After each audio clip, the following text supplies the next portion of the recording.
네, 수요 폭발, 매출 폭증, 불티나게 팔리는 비만 치료제.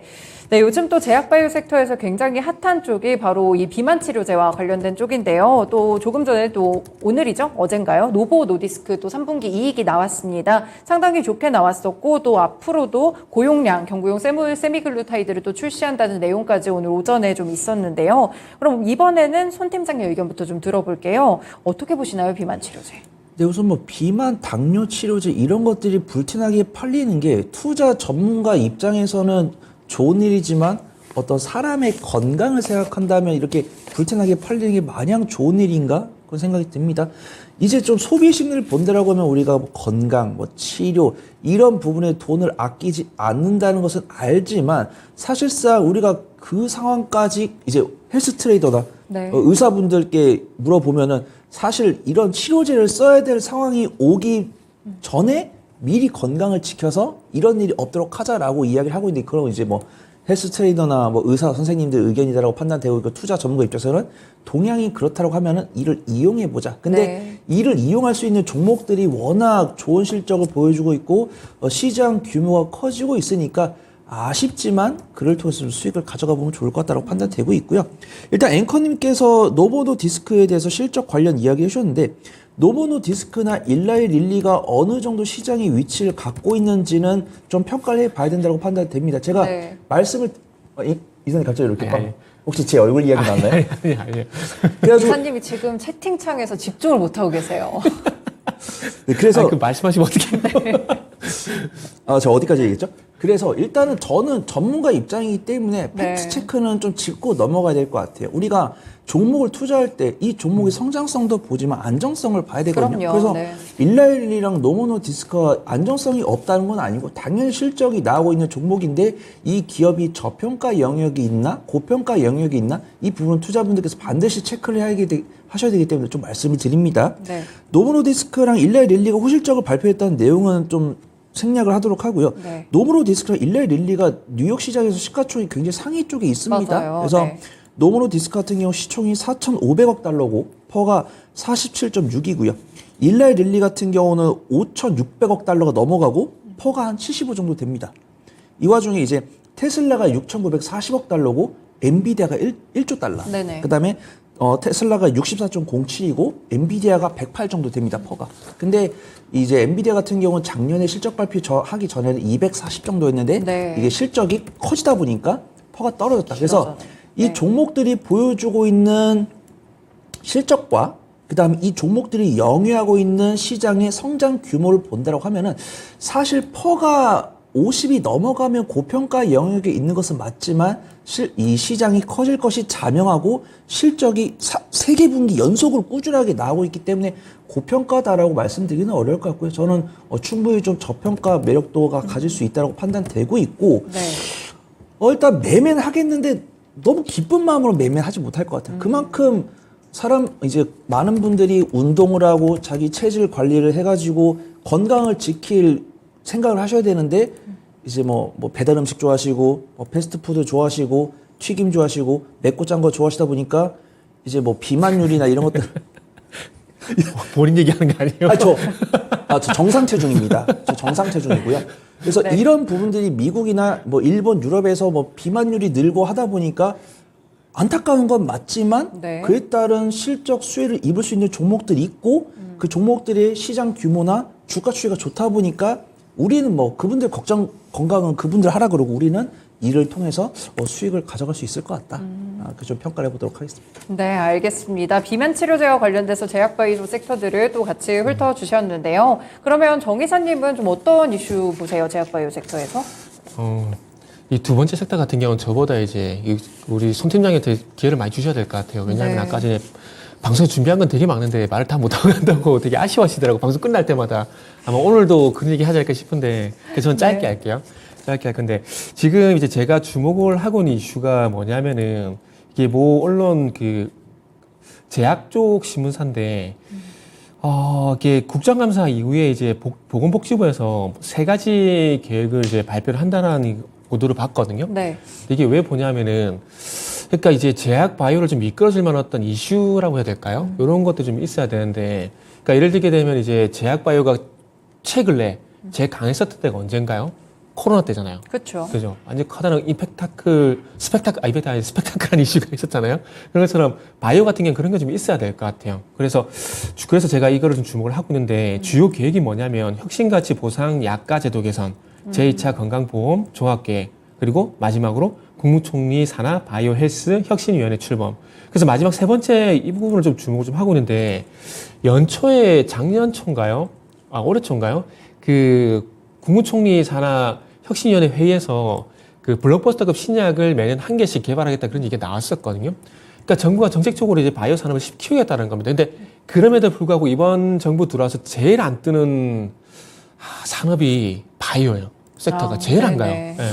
그러니까 갈 만한 이슈가 있는데 안 가고 있거든요. 그러다 보니까 이제 국감위에 어쨌든 이런 발표가 이제 될 거라고 그러는데 이런 발표를 하게 되면은 방금 말씀드렸듯이 국무총리 산하의 그 바이오 헬스 혁신위원회 출범을 하게 되면은 어쨌든 제약산에서 R&D 얼마만큼 지원할 것인가, 신약 개발했을 때 수출 전에 어떤 뭐 세액 공제한지 그리고 개발 비용 지원이란지 이런 얘기들이 나올 건데 그런 것들로 인해 가지고 조금 이제 이번엔 가줄까라는 기대를 좀 살짝 하고 있습니다. 그런데 그동안 너무 조용하다 보니까 이건 조용하다기보다는 소외가 되다 보니까 바이오 제약은 그냥 저 개인적으로는 뜰 때까지 한번 기다려보자. 뭐 그렇게 좀 생각하고 있습니다. 네, 제약바이오 섹터에서는 뭐 정부적인 모멘텀들이 있기는 하지만 조금 기다려보자라는 게 정 이사님의 시각이었고요. 그러면 이제 두 분의 또 토픽을 찾아봐야겠죠. 먼저 손 팀장님, 그러면은 오늘 또 비만 치료제 얘기를 집중적으로 해주셨으니까 관련주도 그쪽일까요?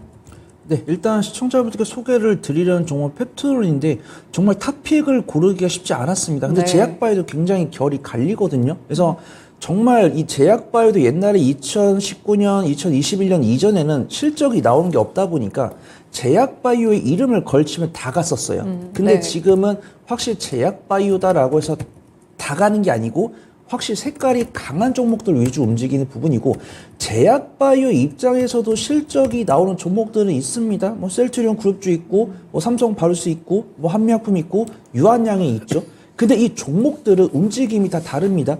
유한양행이랑 한미약품 같은 경우는 어떤 신약에 대한 기대감으로 좀 독보적인 움직임 보여주는 거고 뭐 셀트리온이랑 삼성 바이오스 저는 긍정적으로 보이는데 매매는 안 합니다. 왜? 안 움직이잖아요. 근데 삼성 바이오스랑 셀트리온을 펀더멘탈 분석을 해보면 업종 대비 저평가 매력도 있습니다.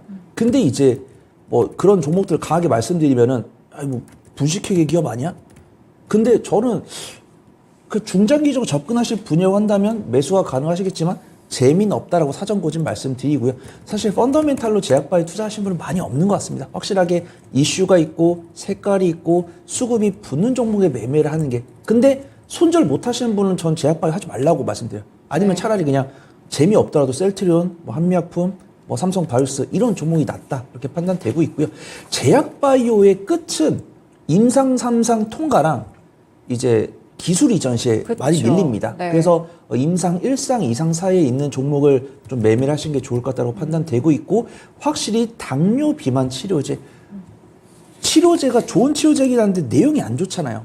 뭐 제가 뭐 이렇게 펩토론을 강하게 말씀드리면 뭐 우리나라 사람들이나 뭐 세계 사람들이 뭐 당뇨, 비만 많이 걸리라 이런 거냐 이렇게 말씀하시는 분이 간혹 계시지만 저는 투자자 관점을 소개를 드리는 거고 제가 펩토론을 매수하셔가지고 3년, 5년 가져가자가 아니고 일단은 그래도 충분히 임상 이슈가 있는데 조정을 충분히 거쳤고 노무노 디스크랑 일라이 릴리가 꾸준하게 실적, 호실적을 발표하고 있고 비만 당뇨 치료제 시장이 커질 것이다라고 하면은 나는 비만 당뇨에 안 걸리게 관리를 하지만 수익은 가져가자. 그래서 펩토론 같은 경우는 포부가 엄청나더라고요. 네. 일라이 릴리랑 노보노 디스크가 만든 당뇨 치료제를 자신들이 개선을 해서 더 효과적인, 더 적은 양으로 적은 횟수로 지속성 있는 치료제를 만들겠다라고 포부를 내비쳤고 증권계에서도 충분히 기술력이 있다라고 평가를 하고 있고요. 네. 근데 그게 저는 사실이라고 믿습니다. 사실인지 아닌지 임상 결과 나와야 되고 제가 제약바이오를 정말 중장기적으로 말씀드리지 않는 이유가 임상 3상 성공률이 사실 5%가 안 돼요. 그래서 뭐 펩토는 실패할 거냐 이런 말씀을 드리는 게 아니고 우리는 이제 영악하게 매매를 하자 이거죠. 비만 당뇨 치료제 관련 종목들이 조정을 거쳤고 대장주들이 강하게 가니까 그 수급에 수익 관점으로 매매를 하다가 임상 결과 발표 전에 매도를 했다가 임상 결과 발표 나오고 나서 다시 기간 조정 거치면 다시 사면서 수익을 가져가자 이런 말씀을 드리는 거고요. 최근까지 수급 동안 괜찮은데 오늘은 단기적인 차익실현 나오는 것으로 판단됩니다. 그래서 네. 아직은 20일선 돌파하지 못하는 것으로 판단되고 있는데 쌍바닥 구간에서 눌림목 공략하신 다음에 네. 외국인과 기관의 수급 동향 돌았을 때는 청산 준비를 살살 해보시면 변동성이 강하거든요. 그래서 한 목표 수익률은 한 10에서 15%, 20%요 사이에서 기대 수익률을 잡고 매매를 해보실 수 있는 종목이다. 그걸 좀 평가를 해보도록 하겠습니다. 네, 손 팀장님의 토픽은 펩트론이었고요. 비만당뇨 치료제 관련 종목으로서 목표 수익률 정확하게 잡고 가셔서 이제 끝까지 수익 내신 다음에 입절을 하시면 좋은 전략들 이렇게 함께 또 제시를 주셨습니다. 그럼 정 이사님은 뭐 네. 제약바이오 섹터에서 보는 쪽이 있으실까요? 솔직히 말씀드리면 요 근래는 없어요. 요 근래는 네. 없고 그다음에 그 의료 AI 쪽만 좀 관심을 가지고 그러다 보니까 최근에 이제 뭐 JLK, 딥노이드 같은 종목들이 많이 올랐잖아요. 많이 네. 오르고 이제 순차적으로 이제 최근에 이제 루닛이라든지 그리고 뷰너가 좀 따라 오르고 있거든요. 그래서 뷰너라는 종목을 그래서 준비를 좀 했는데 종목도 이제 중요한데 그 채팅창 이제 유튜브 채팅창에 이제 질문 올려주셨는데 이게 좀 제가 공감이 돼서 좀 말씀드리고 싶은데 네. 그 삐삐님이 이제 진짜 거품은 바이오 아닌가요? 투자가 아니라 투기 이렇게 말씀하셨는데 저 이게 동의를 하거든요. 왜냐하면은 과거에 이제 거품 만들었던 섹터가 바이오입니다. 네. 물론 뭐 작년 같은 게 일동제약도 그렇게 봐야 되는지는 조금 애매하긴 한데 그 이전에 보게 되면은 아시겠지만 이제 코로나 때 시즌이라는 종목이 거의 폭등했었잖아요. 그렇죠. 그리고 그 이전 같은 경우는 2019년도 같은 경우는 HLB 이런 것들이 그 임상관리 이슈로 폭등이 나왔었고 그리고 2011년도 한번 잘 기억해 보시면은 지금은 아무도 얘기 안 하지만은 그때 당시에는 방송 가면 신라젠을 매일매일 물어봤어요. 네. 2011년도에 진짜 핫했던 게 신라젠이거든요. 근데 지금 말씀드린 종목들의 공통점 보면 다 바이오입니다. 그러니까 소위 이제 속된표를 쓰면은 이제 바이오를 가지고 폭등 사례를 만든 경우가 상당히 많았었죠. 그렇기 때문에 삐삐님 말씀에 동의를 하고 있고 이게 임상 그리고 또 임상 3상까지 가는 일 조단위 투자 필요한데 그죠? 이게 시간도 많이 걸리고 그쵸. 돈도 되게 많이 들어가거든요. 네. 일례로 일동제약이 아시겠지만 이제 코로나 치료제 3상까지 가는데 거기에 들어간 비용만 1,500억이에요. 맞네요, 근데, 비용이. 네. 근데 아직까지 국내에서는 그 시약제 승인이 안 났어요. 못 팔고 있어요. 그러니까 그러다 보니까 바이오 같은 경우는 임상을 진행하는 것도 쉽지가 않고 그리고 그러다 보니까 이제 국내에서는 이렇게 좀 꺼리는 경우가 되게 많죠. 근데 그러다 보니까 약물 이전을 통해 가지고 뭐 기술 이전 통해 가지고 하는 게 그런 연유라 좀 보시면 될 것 같습니다. 그래서 아마 바이오가 됐던 뭐 어느 다른 섹터가 됐던 아마 앞으로 이런 사례는 더 나올 거라고 봅니다. 더 나올 건데 거기서 제발 끝물만 되시지 말라는 말씀 좀 드려보고 싶고 저는 이제 제약 쪽보다는 최근에 의료 AI 쪽을 좀 보시면 좋을 것 같다. 왜냐하면은 내년부터 이제 흑자 전환이 기대가 된다라는 것만 좀 명심을 하시면 될 것 같아요. 네, 알겠습니다. AI 섹터에서는 그럼 뭐 종목을 따로 보시나요? 뭐 루닛도 오늘 많이 올라가고 대부분으로 가는데 또 그쪽이 많잖아요. 의료 AI 쪽이. 오늘 일단 뷰노를 준비를 했어요. 뷰노를 준비를 했고 네. 뷰노 같은 경우 이제 서두 좀 말씀드렸듯이 이제 대표적으로 이제 흑자 전환이 되는 기업들 중에 하나라 보시면 될 것 같은데 국내에 의료 AI 대표사가 5곳이 있거든요. 5곳이 있는데 일단 JLK, 딥노이드가 내년에 예상이 된다는 얘기가 있고요. 그리고 네. 루닛, 뷰노, 그리고 코어라인 소프트 이런 종목들이 이제 2025년인데 지금 이제 증권사 리포트를 한번 살펴보게 되면 뷰노 같은 경우는 올해 3분기도 가능할 수도 있다는 얘기가 나오고 있거든요. 그렇기 때문에 이제 의료 AI 같은 경우는 챗GPT가 나타나게 하면서 단순히 이제 기대주가 아닌 이제 숫자가 찍히는 실적으로 가는 그 시간을 좁혀가고 있기 때문에 아마 최근에 의료 AI 같은 종목들이 기술적 반등 플러스 실적 흑자선언 기대감 이런 것들이 좀 반영이 되는 것 같아요. 그 흑자선언 동력은 뭐냐면은 국내 쪽하고 이제 해외 쪽을 봐야 되는데 국내 쪽만 간단히 말씀드리고 끝을 낼게요.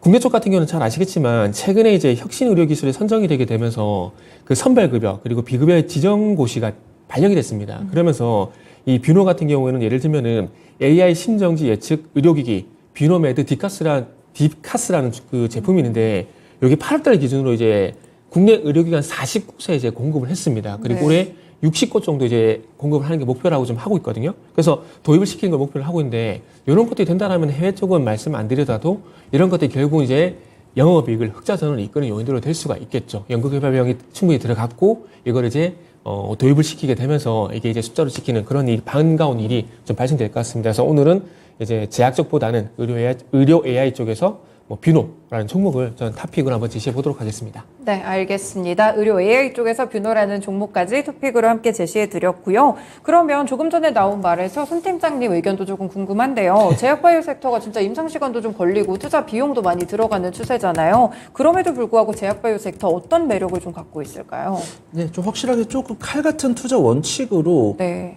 좀 일정주 매매하면 좀 강한 수익을 얻을 수 있는 건데 사실 칼 같은 원칙이라는 게 내가 보유 기간을 딱 정해놓고 손절가를 정해놓고 이걸 지키는 사람은 정말 재미를 볼 수 있는 게 제약바이오고 네. 이걸 못 지키고 그냥 흐지부지하게 매매하시는 분들은 좀 물리기 딱 좋다. 제가 펩토론을 설명드리면서 이 기업이 분명히 세계를 주름 잡을 것이다. 이런 말 안 하잖아요. 그렇죠. 제약바이오 매매해서 뭐 2년, 3년 들고 가면은 뭐 100% 1000% 수익 볼 거다. 이런 말 안 하잖아요. 이런 말 어디서 들을 수 있냐면 그 이름 없는 유튜브 가면 이런 얘기 많이 합니다. 네. 그래서 저는 만약에 제약바이오를 만약에 그렇게 뭐 정말 큰 수익을 가져갈 수 있다라고 말씀을 드릴 수 있겠지만 그런 사례가 크게 없다 보니까 이제 이사님도 말씀하신 것처럼 이것도 되게 좋게 표현하는 거죠. 바이오는 꿈을 먹고 사는 기업이다. 사기꾼들이 제일 많이 하는 거죠. 네. 그래서 저는 만약에 그래도 이제 만약에 이렇게 움직이는데 막 이걸 생각하는데 나는 저게 내 눈에 안 들어와. 그럼 안 하셔도 됩니다. 근데 사람 본능이 가면 관심 들거든요. 보이죠. 네. 근데 이제 내가 어떤 막연한 투자 전략 없이 매수를 하게 되면 물리는데 그런 막연한 투자 전략이 없으신 분들은 매수하지 마셔라. 그래서 이거 과거 경험이죠. 이제 뭐 신라젠, 뭐 HLB, 일동제약 말씀해 주셨는데 이 정말 100개, 200개의 기업들이 신약을 개발하는데 임상 3상까지 통과하는 거는 사실 5%가 안 되고 이거 다 뉴스에서 본 겁니다. 제가 그냥 뇌피셜로 말씀드린 게 아니고 이제 기자분들이 다 통계를 내주시고요. 그 다음에 임상 3상 통과한 기업들은 이제 밸류에이션 영역으로 넘어가니까 빠집니다. 네. 그래서 이런 것들을 알고 있어야지. 이런 것들 모르고 제약바이오 매매하시면 정말 물리기 쉽다. 근데 지금 보면은 제약바이오 관련 종목들이 충분히 조정을 거쳤고 눌림목을 만들고 있는 상황에서 이제 이사님 말씀해 주신 것처럼 어떤 보험 적용이랑 그 다음에 전방에 있는 기업들이 시장 규모가 커질 것이라는 뷰가 나오고 있는데 그 시장을 향해서 근접을 하고 있잖아요. 네. 뭐 에코프로나 완성차처럼 분기 실적이 꺾인다던가 이런 모습을 보여주는 게 아니고 3개 분기 연속 실적이 잘 나오는 부분이고 외국인과 기관이 접근하는 모습이 보인다고 하면은 뭐 안 해볼 필요는 없다. 해봐야 되는데 확실히 변동성이 크고 재료 소멸이 됐을 때는 빠르게 빠지는 경향이 있기 때문에 확실히 단가 관리, 그 다음에 보유기가 확정하고 손절 반드시 가능한 이런 투자 관점으로 이 투자 관점만 지킨다고 하면 확실히 승률을 키워서 수익을 낼 수 있는 것이다라고 판단되고 있고요. 네. 오늘은 음봉이 나오고 있지만 반드시 현재 가격대부터 쌍바닥구까지 분할 매수하신 다음에 손절은 당연히 해야 되죠. 근데 이제 제약바이오에 대해서 외인과 계열 수급이 들어올 때 이 펩트로이나 인벤티지랩 이런 종목들이 변동성이 15% 이상 나오는 종목들이기 때문에 손절가 이탈 없다면 충분히 좀 수익 청산 가능할 것 같다. 그렇게 저는 보고 있습니다. 네, 손 팀장님의 의견은 확실하게 좀 투자 수익을 가져가야지 무작정 쫓기보다는 이런 기준을 세우고 하는 매매 이쪽에서 수익을 얻을 수 있는 게 제약바이오 섹터다. 이렇게 또 말씀을 주셨습니다. 네, 오늘 저희 두 가지 이야기 해봤는데요. 제약바이오와 2차 전지 이렇게 시장 분위기 좋은 쪽에서 어떤 종목들 고를지 고민되실 텐데 두 분의 의견 함께 들어봤습니다. 말씀 고맙습니다. 네, 감사합니다. 감사합니다. 네, 오늘 이렇게 쉬운 이슈 읽어주기 시간 1, 2부로 구성했고요. 미르경제연구소의 정태근 이사님 그리고 퍼스트프라임 리서치의 손여로 팀장님과 함께했습니다. 네, 그리고 오늘 금요일이죠. 저희 또 저녁에 미스터 진단이 있습니다. 내 종목 좀 고민된다. 지금은 이제 어느 정도 손실을 줄일 시기다. 혹은 어떤 수익을 낼 시기다. 종목 고민되시면요. 저희 종목명과 이 매수가 그리고 비중까지 알려주시면 저희가 선정을 통해서 함께 또 연락드리도록 하겠습니다. 022128-3388번 아래쪽 번호로 연락 주시면 되겠습니다. 네, 지금까지 다양한 투자 판단에 도움이 되는 말씀들 함께 전해드렸는데요. 특정 종목의 상승 하락을 보장하지는 않습니다. 토마토랜드 2.0 여기서 마치겠습니다. 남은 금요일 오후장 투자 잘하시길 바라겠습니다. 고맙습니다.